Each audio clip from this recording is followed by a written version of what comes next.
Welcome to Space to Ground. I'm Katherine Clayton. This week, the International Space Station crew prepares for a big delivery. NASA astronauts Jessica Meir and Andrew Morgan work to prepare for the SpaceX Dragon cargo resupply, launching on Friday evening, March 6th. The team spent time practicing the robotics procedures necessary to capture the vehicle and dock it to the station.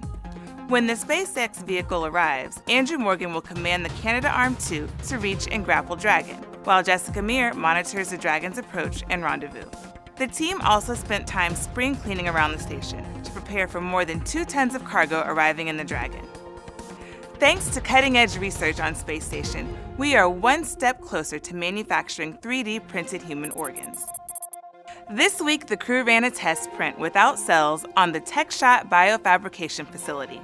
The facility is a 3D printer that could produce usable human organs. These organs may one day be used to save lives around the globe. One challenge with 3D printing organs has been the tiny, complex structures found inside the organs. This facility takes advantage of the microgravity environment on the space station to maintain the shape of the structures. This is a small step in the long-term plan to manufacture human organs with a 3D printer in space. March marks the celebration of Women's History Month, and the International Space Station and NASA are celebrating women's contributions to the space station program. As of today, 65 women have flown in space. This includes cosmonauts, astronauts, payload specialists, and space station participants.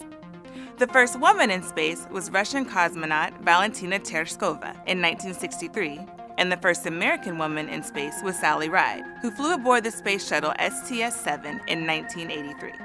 NASA astronaut Susan Helms was the first female crew member aboard the ISS in 2001, and Peggy Whitson was the first female ISS commander in 2008. In 2010, we have 4 women in space, the most at one time, and just this year we accomplished the first all-female EVA. The contributions of women to the space program are immeasurable. More information about women in space can be found at nasa.gov.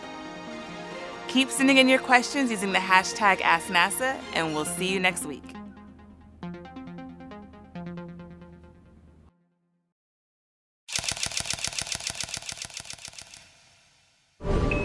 Subscribe for more space.